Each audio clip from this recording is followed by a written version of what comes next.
we're back today with another Pete the Cat story.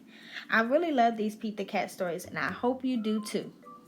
Our story today is titled Pete the Cat, Valentine's Day is Cool.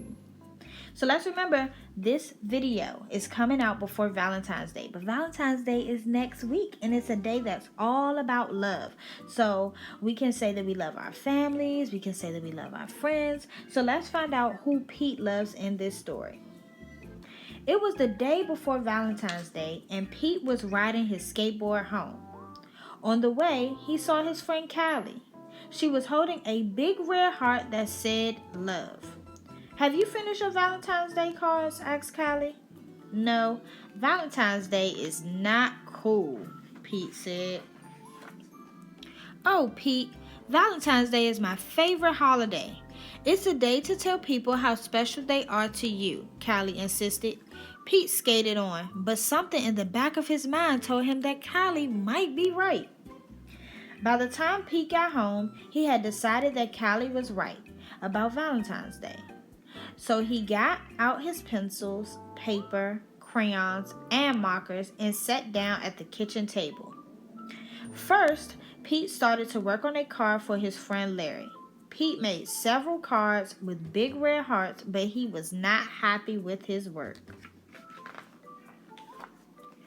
Pete wanted to make the perfect card for every cat in his class. "I'll never get all these cards done in time," Pete told his mom. Pete's mom smiled. "Just do your best," she said. "Just tell Larry why he is cool. There is something cool about every cat." Pete got back to work. He thought hard about what was cool about Larry. "Perfect," Pete said. After that, it didn't take Pete long to make cards for all the boys. Then Pete made special cards for all the girls and wrote "Love, Pete" on each one. And of course, he made the biggest heart-shaped card for his mom. The next day, Pete and Callie waited for the bus together. "I decided you were right. Valentine's Day is cool." "That's awesome," Callie said. "By the way,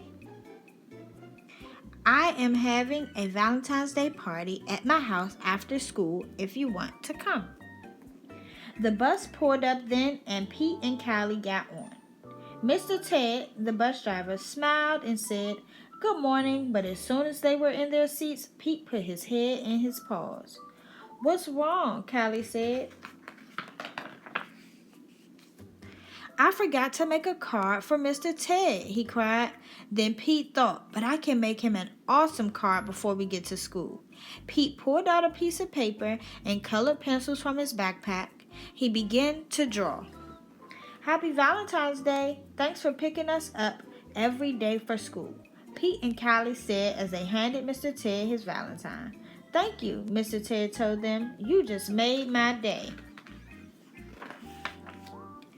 "What about Mrs. Gold, the crossing guard?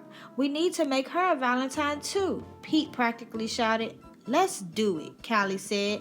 "Let's make Valentines for everyone."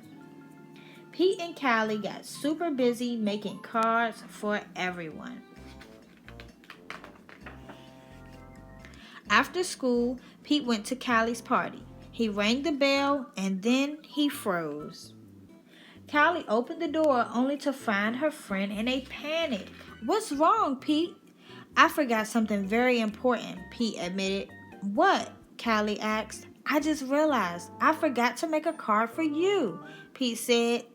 "That's okay, Pete. Cards are just a way of showing you care. Hanging out with you, that's way better than any card." This is the best Valentine's Day ever.